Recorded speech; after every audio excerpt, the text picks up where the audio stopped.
कई बच्चियों के साथ रेप की घटना और 8 बच्चियों को गर्भवती। यूपी के अंदर रामराज की बात की जाती है। यूं कहें हिंदुस्तान में ही मोदी सरकार जब से आई है तब से भ्रष्टाचार की बात करती है। किसी को उनके जो अंधभक्त हैं, जिनके पास अकल नाम की कहीं से भी कोई चीज है ही नहीं,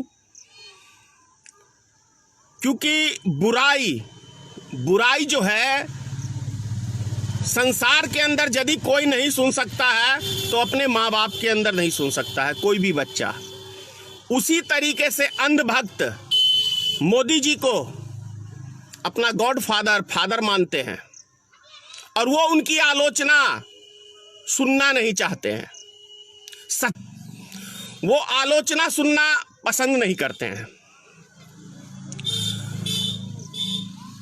तो आप बताएं कि जो यूपी कानपुर के अंदर 8 आदमियों ने कल आत्महत्या भी किया है आर्थिक तंगी की वजह से, ऐसा हमने समाचारों के माध्यम से सुना है। तो क्या यूपी में रामराज स्थापना है? आप जरा खुद सोचिए।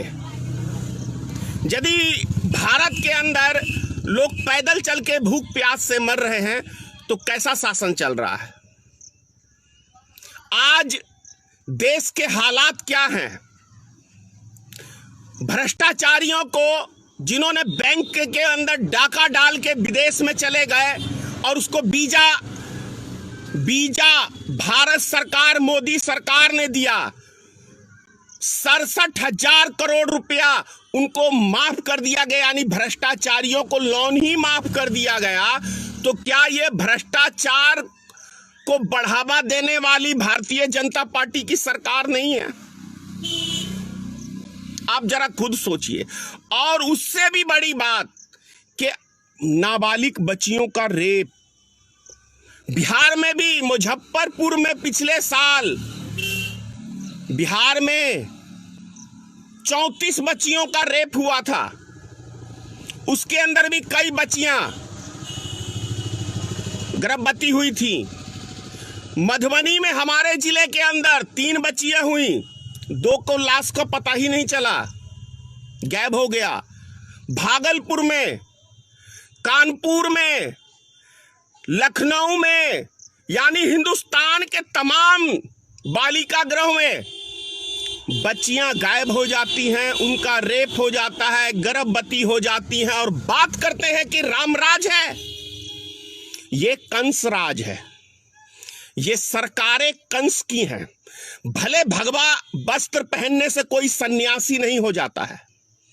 तब तो रावण ने भी सीता को हरण करने के लिए भगवा वस्त्र पहन के ही सीता का हरण किया था, साधु का भेष बना के। तो योगी आदित्यनाथ की सरकार यूपी के अंदर एक भगवा वस्त्र पहन के और सनातन धर्म को कलंकित करने का काम कर रही है ये सरकार। क्या निष्पक्ष जांच कराने का साहस, क्या दम है योगी सरकार में? यदि योगी सरकार का इसके अंदर कोई योगदान नहीं है तो मैं योगी सरकार को खुली चुनौती दे रहा हूं कि क्या आपके अंदर दम है? किस किस नेताओं का, आखिर वो जो बालिका गृह का जो सुपरिटेंडेंट उसका जो भी है,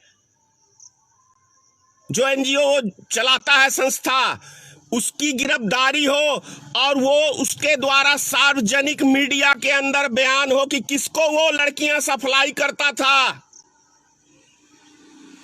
ये खुलासा होना चाहिए। यदि रामराज की आप बात कर रहे हैं, नहीं तो स्वीकार करिए कि कंसराज, रावण राज चल रहा है यूपी के अंदर। दलितों के ऊपर अत्याचार हो रहा है, गरीब मजदूरों के ऊपर अत्याचार हो रहा है, अल्पसंख्यक समाज के ऊपर अत्याचार हो रहा है और योगी सरकार बैठ के तमाशा देख रही है, तमाशा देख रही है। क्या इसीलिए योगी जी को जनता ने 325 सीट यूपी के अंदर दिया था? क्या इसी काम के लिए? या तो कह दो कि हम जो बोलते हैं वो कभी निभाते ही नहीं, जैसे मोदी आपका गुरु सारे भक्तों का गुरु नरेंद्र मोदी, का पुलिंदा नरेंद्र मोदी, जुमलेबाज प्रधानमंत्री, कहे कि क्या चल रहा है इस देश के अंदर।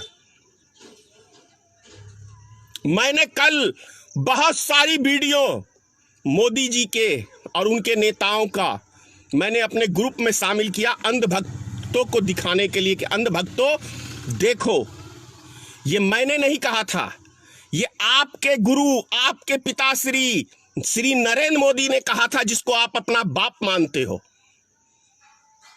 लफ्ज टेढ़े हैं, क्या करूं, आपके लैंग्वेज ऐसे हैं। क्योंकि मोदी जी, योगी जी की कोई आलोचना करे तो ये अंधभक्त माँ बहन से ही सीधा संबोधित करते हैं, क्योंकि ये तो माँ बहन इनके घर में है ही नहीं। ये किसी गटर नाली के कीड़े हैं।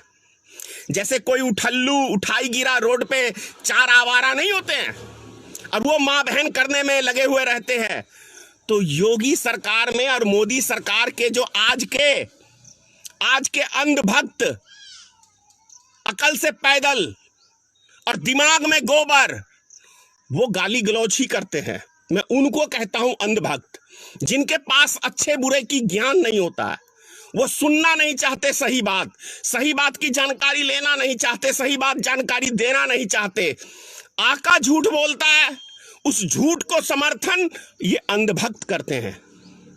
इसीलिए मैं कहता हूं कि भला हो बुरा हो, माँ बाप की आलोचना कोई बाल बच्चा नहीं सुनना चाहता। इसी तरह से ये अंधभक्त मोदी जी की आलोचना, योगी जी की आलोचना सुनना नहीं चाहते। इसीलिए इनको मैं कहता हूं अंधभक्त। और दुनिया कहती है, मैं क्या कहूंगा, आज दम है तो क्यों नहीं, जितनी गोदी मीडिया है, कानपुर का हादसा जो बच्चियों के साथ बलात्कार हुआ है, क्यों नहीं दिखा रही है। यदि इतनी ही देशभक्ति का ये न्यूज चैनल वाले पाठ पढ़ाते हैं तो फिर जनता को सच्चाई क्यों नहीं बताते हैं। अरे लाख बुराई थी कांग्रेस में, लेकिन वो भ्रष्टाचारी नेताओं को जेल भिजवाने का भी काम करती थी। बोले योगी आदित्यनाथ, बोले नरेंद्र मोदी, कितने भ्रष्टाचारी को। अरे आपने तो जो पुलवामा हमला कराया देविंदर सिंह, उसको भी आसानी से बेल होने दिया। उन्नाव कांड का वो सिंगर जी, उसकी भी बेल कराने का आपने काम किया। तो भारतीय जनता पार्टी की सरकार में जितने भी भ्रष्टाचारी नेता हैं, उसको जितने भी आतंकवादी संगठन के संरक्षक हैं, उनको बेल गिराने का काम भारतीय जनता पार्टी ने ही तो ठेका लिया हुआ है। वो इसलिए ठेका लिया हुआ है कि हिंदुस्तान में अभी तक जितने बम ब्लास्ट हुए हैं, उससे फायदा किसको पहुंचता है? भारतीय जनता पार्टी को पहुंचता है। हिंदुस्तान में हिंदू मुसलमान के दंगे जितने भी होते हैं, उससे फायदा किसको पहुंचता है? भारतीय जनता पार्टी को पहुंचता है। मस्जिद में और मंदिर के अंदर मांस फेंकता है कोई, तो उसका फायदा किसको पहुंचता है? उसका फायदा भारतीय जनता पार्टी को पहुंचता है। हिंदुस्तान पाकिस्तान के बॉर्डर पे सेना मरती है, तो उसका लाभ कौन लेता है? उसका लाभ भारतीय जनता पार्टी लेती है। पुलवामा हमला हुआ, शहीदों के ऊपर राजनीतिक किसने किया? उसका राजनीतिक किया भारतीय जनता पार्टी की सरकार श्री नरेंद्र मोदी ने। और अब 1962 के बाद, माफ करिएगा, मैंने भी एक झूठ बोला था, अंधभक्त मुझे गाली देने लगे थे। 1962 में जवाहरलाल नेहरू थे प्रधानमंत्री, मैंने थोड़ा सा झूठ बोला था। जरा क्या टिप्पणी आती है, क्योंकि जब आपके आका 100 के 100% ही झूठ बोलते हैं तो कैसे स्वागत करते हो? तो इसका मतलब विपक्षी नेता को बदनाम करने का, विपक्षी पार्टी को बदनाम करने का ये ठेका ले रखा है अंधभक्तों ने। अब ये सोचो कि 1962 के बाद चाइना ने कभी भारत को आंख दिखाने का काम नहीं किया, लेकिन भारतीय जनता, और 1962 में चाइना ने हमला किया था, उसका हमले का जवाब हमले से दिया गया था। जवाहरलाल नेहरू की सरकार ने, जब हमारे पास कोई हथियार, कोई साधन नहीं थे, तब भी हमने मुकाबला किया था और चीन के छक्के छुड़ा दिए थे। लेकिन आज 20 जवान हमारे शहीद कर दिए गए चाइना की तरफ से। लेकिन यह नपुंसक सरकार, नरेंद्र मोदी की सरकार ने खामोशी से उससे लोन लिया है, बकायदा लोन। अबे सुनो अंधभक्तों, तुम्हारे आका ने अभी चाइना से लोन लिया है। इतनी मजबूत तुम्हारी सरकार है, घुटने टेक दिए हैं चाइना के आगे में मोदी सरकार ने। चंद्र सिक्के फेंके और 20 हमारे जवान का भाव लगा दिया। देश की जनता माफ नहीं करेगी मोदी सरकार को, इस बात को समझो। मोदी सरकार में यदि दम होता तो आज कौन सी चीज नहीं है हमारे पास, कौन सा विमान नहीं है, कौन सा परमाणु नहीं है, हो जाता एक बारी, क्योंकि 20 जवान हमारे शहीद किए हैं। ये कलेजा भारतीय जनता पार्टी के पास नहीं है, क्योंकि ये हिंदू मुसलमान की बीमारी ही फैलाना जानते हैं। ये देश की सीमा की रक्षा करना नहीं जानते। ये तो नरेंद्र मोदी ने खुद अपने भाषण में कहा था कांग्रेस के शासनकाल में, कमी बॉर्डर पे नहीं होती है, कमी दिल्ली में बैठे हुए नेताओं में होती है। ये बात स्वयं कभी जिंदगी में एक बारी सच बोला है। अभी के टाइम में वो चीज सच साबित हो गया कि हमारे केंद्र में, मोदी सरकार में कमी है। इसीलिए तो नेपाल जैसा देश भी हमारे नागरिकों को मार देता है और ये नपुंसक सरकार एक लफ्ज नहीं बोलती है। चुनाव प्रचार में लगी हुई है, चुनाव के लिए धन इकट्ठा कर रही है। आखिर सोचिए, 270% कभी सुना है दुनिया में किसी मुल्क में, दुनिया के किसी भी मुल्क में 270% टैक्स लादा जाता हो डीजल पेट्रोल पे? ये वही सरकार है। मैंने रात में वीडियो आप लोग को भेजा है अपने ग्रुप में कि सुनो मोदी भक्तों, क्या कहा था आपके आका ने कि 10 रुपए क्यों बढ़ता है, 2 रुपए क्यों बढ़ता है, 10% टैक्स क्यों होता है। लेकिन आपके आका ने तो अभी 270% जो टैक्स वसूली हो रहा है, प्राइवेट कंपनियों का जेब भरा जा रहा है। ये खजाना किसका भरा जा रहा है? स्विस बैंक के।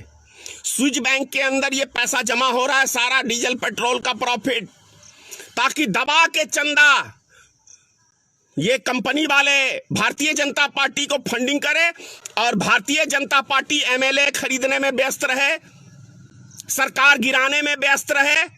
इसी के लिए क्या हमने भारतीय जनता पार्टी को देश की जनता ने चुना?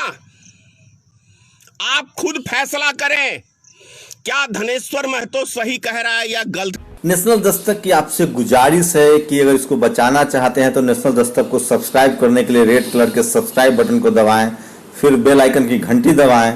नेशनल दस्तक को बचाने के लिए बहुत जरूरी है कि हर खबर को शेयर करें, लाइक करें, कमेंट जरूर करें।